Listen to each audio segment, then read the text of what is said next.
crushing inflation that cost millions of Americans their savings, their homes, and their dignity, was not an accident. It was a crime. It was the direct, calculated result of a secret political war fought inside the White House. A war between a president who needed cash to fund a secret escalation and a banker who tried to protect the value of your dollar. This is File 55.4, the stagflation trigger. In this file, we expose the hidden origins of the Great Inflation. We aren't just talking about high prices. We are revealing the physical assault that forced the Federal Reserve to betray its mission.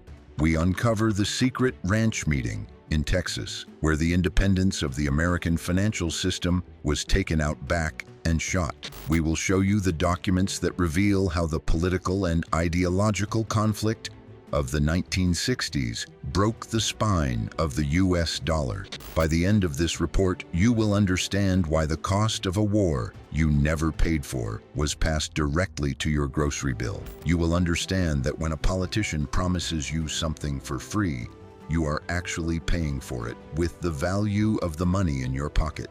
You've been told prices go up because of supply and demand. That is a convenient lie. Prices go up because of politics, and it all started with one man who couldn't say no. To understand the crime, you first have to understand the scene. Turn back the clock to 1965. On the surface, America is booming. The post-war economic engine is roaring louder than ever. The middle class is expanding into the suburbs. Wages are rising. The American dream feels tangible. New cars, color TVs, the promise that every generation will be richer than the last. To the average citizen, the economy looks invincible. But inside the Oval Office, the mood is far darker. President Lyndon B. Johnson is a man besieged. He is a political giant, a master of the Senate, who knows where every skeleton is buried because he buried half of them himself. But he is fighting a war on two fronts that is rapidly spiraling out of control. On one side, he has launched the Great Society. It is the most ambitious set of domestic welfare programs since the New Deal. Medicare, Medicaid, the war on poverty. He wants to be remembered as the president who ended suffering in America. He wants statues built in his honor. On the other side, thousands of miles away, the jungles of Vietnam.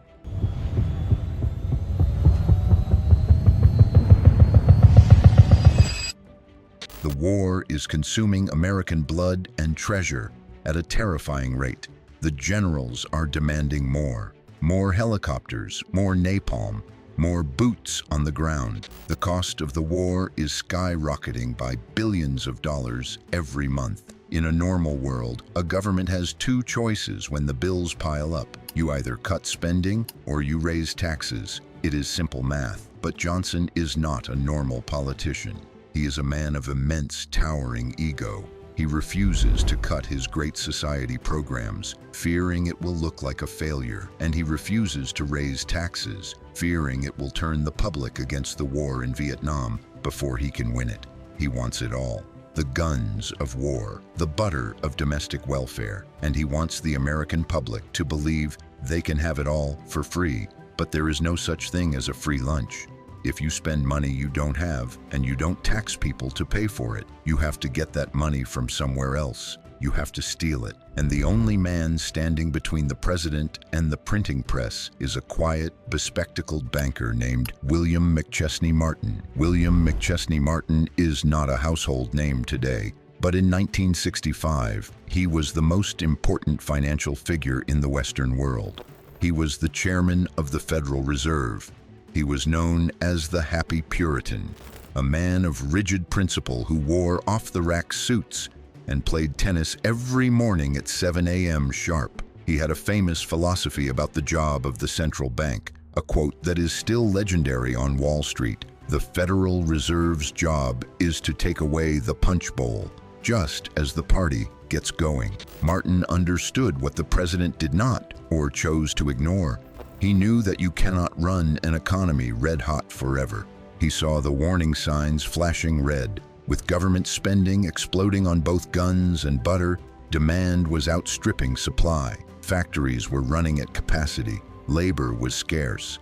Prices were starting to creep up. Martin knew that if the Fed didn't act, if they didn't raise interest rates to cool down the lending and slow the flow of money, inflation would ignite like a wildfire in a dry forest. In the autumn of 1965, Martin began to signal that he was going to do his job. He prepared to raise the discount rate, the interest rate the Fed charges banks. It was a small move, a mere 0.5%, but it was a signal to the markets that the Fed would defend the dollar. To the White House, this was a declaration of war. Johnson took it personally. He viewed Martin's desire to fight inflation not as economic prudence, but as a personal betrayal. He believed high interest rates would slow down the economy, hurt his poll numbers, and make it harder to borrow the money he needed for Vietnam. The president began a campaign of intimidation. He sent aides to pressure Martin. He leaked stories to the press attacking tight money policies. But Martin, protected by the legal independence of the Federal Reserve, held his ground. On December 3, 1965, the Federal Reserve Board voted 4-3 to raise the interest rate. It was a declaration of independence. It was the system working exactly as it was designed, the central bank checking the power of a reckless politician. But Martin had made a fatal miscalculation. He thought he was playing by the rules of economics. He didn't realize he was playing by the rules of Lyndon Johnson. The confrontation that followed is one of the most chilling and underreported moments in American financial history. It is the moment the Fed truly lost its independence. Upon hearing the news of the rate hike, President Johnson didn't just get angry. He flew into a rage. He was at his private ranch in the Texas Hill Country, a sprawling, isolated estate where he felt most like a king, far away from the checks and balances of Washington. He summoned William McChesney Martin to Texas immediately. Imagine the scene. It is December 6, 1965. Martin flies down to Texas alone. He is driven from the airstrip to the ranch house. The landscape is barren and vast. He is walking into the lion's den. When Martin arrives, there are no pleasantries. The President of the United States does not offer him a drink. Instead, Johnson dismisses the other aides. He wants the banker alone. According to declassified accounts and eyewitness testimony from those just outside the door, the meeting was violent. Johnson, a towering man of 6'4", known for using his physical size to intimidate opponents. The famous Johnson treatment cornered the shorter Martin. The president began screaming. He reportedly grabbed the Federal Reserve chairman by the shoulders and physically shoved him across the room, backing him against a wall. The president's words were not about economics. They were about blood. He shouted, "Martin, my boys are dying in Vietnam, and you won't print the money I need." Let those words sink in.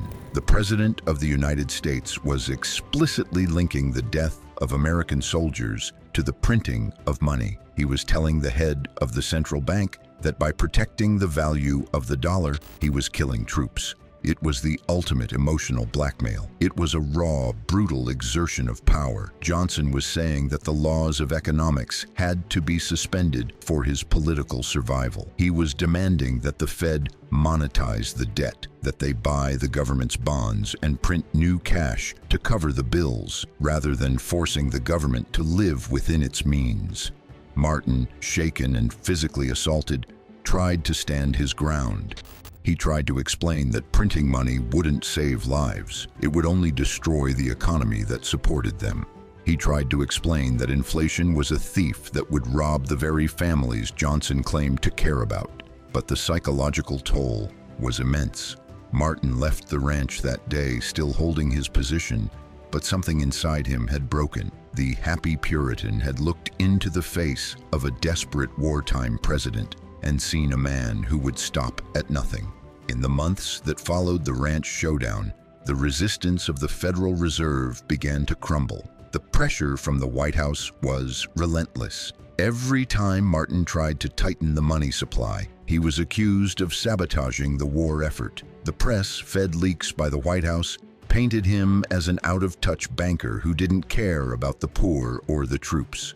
Slowly, agonizingly, William McChesney Martin gave up. He began to lower interest rates. He began to increase the money supply to accommodate the president's massive deficits. He allowed the Federal Reserve to become exactly what it was never supposed to be, an arm of the Treasury Department. Years later, in a moment of candid reflection, Martin would utter a phrase that should haunt every American who holds a dollar bill. He said, "To my everlasting shame, I finally gave in to him." The consequences of that surrender were immediate and invisible. The mechanism they used is called monetizing the debt. Here is how it works in the shadows. The government spends more than it taxes. It issues IOUs, treasury bonds, to cover the difference.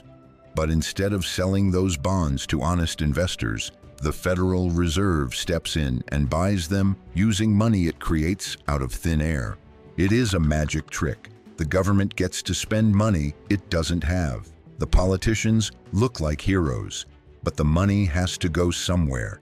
By 1966 and 1967, this flood of new dollars began to wash through the American economy. At first, it felt good, like a sugar rush. Wages went up, stock prices climbed, but then the hangover set in. Prices at the grocery store began to tick up month after month. The cost of gasoline rose. The value of savings in bank accounts began to quietly erode. The beast of inflation, dormant for a decade, had been woken up by the printing press. And while Americans were just beginning to feel the pinch, someone else was watching closely. Someone across the ocean. In Paris, President Charles de Gaulle was furious. De Gaulle was a proud nationalist who had long suspected that the global financial system was rigged in favor of the United States. Under the Bretton Woods Agreement, signed after World War II, the US dollar was the world's reserve currency. It was as good as gold. This gave America what de Gaulle called an exorbitant privilege. America could print dollars to buy French wine, German cars, and Japanese electronics. They could print dollars to build military bases in Europe and fight wars in Asia. As long as America was responsible, as long as they didn't print too much, the system worked. But de Gaulle saw the charts. He saw the guns and butter spending. He saw Martin's surrender. He knew the US was printing more paper dollars than it had gold in Fort Knox to back them up. He realized the United States was running a global Ponzi scheme. In a famous press conference in 1965, de Gaulle declared economic war. He announced that France would no longer accept paper dollars. He wanted the real thing. He demanded that the US Treasury take back its paper and ship physical gold bars to Paris in exchange. It was a run on the bank, played out at the highest level of geopolitics. Other nations saw France making a move and panicked. If France took all the gold, there would be none left for them. Germany, Spain, and others began to quietly demand gold for their dollars too. The gold began to drain out of America. Night after night, under heavy guard, trucks loaded with gold bars left the Federal Reserve Bank of New York and Fort Knox, headed for ships and planes bound for Europe. The American gold supply, the anchor of the entire global economy, was hemorrhaging. By 1968, the situation was critical. The US had lost more than 50% of its gold reserves since the late 1950s. The guns and butter policy had created a trap that was now snapping shut. At home, inflation was rising to 4%, then 5%. The cost of living was becoming a political issue.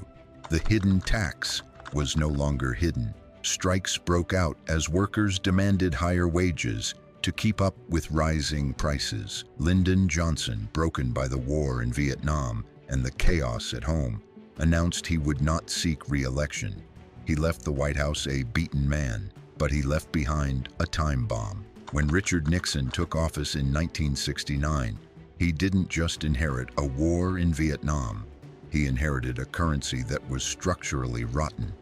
The Federal Reserve, its independence shattered by Martin's surrender, was now politically compromised.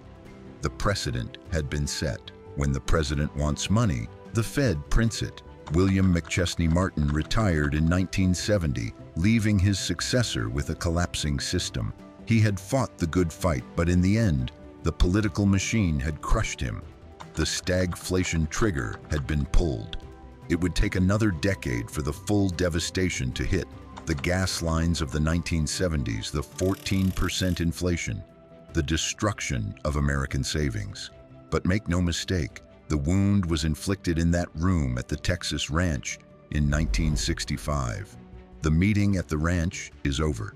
The happy Puritan has surrendered. But the story of the Great Inflation doesn't end here. In fact, the nightmare is just beginning. As the 1960s bleed into the 1970s, the economic time bomb planted by Lyndon Johnson is about to explode in Richard Nixon's face. The gold is gone. The world is betting against the dollar, and inflation is about to rise from a nuisance to a monster. We have seen the crime. Now we must witness the punishment. Imagine 18% mortgage rates. Imagine fistfights at gas stations. Imagine a world where the US dollar is on the brink of becoming worthless paper. And imagine the one man, a giant chain-smoking figure in the shadows, who is watching, waiting for the moment when he will have to do the unthinkable to save the system. Burn it down. The trigger has been pulled. The crash is coming. The files are open. The truth is declassified. This is history declassified.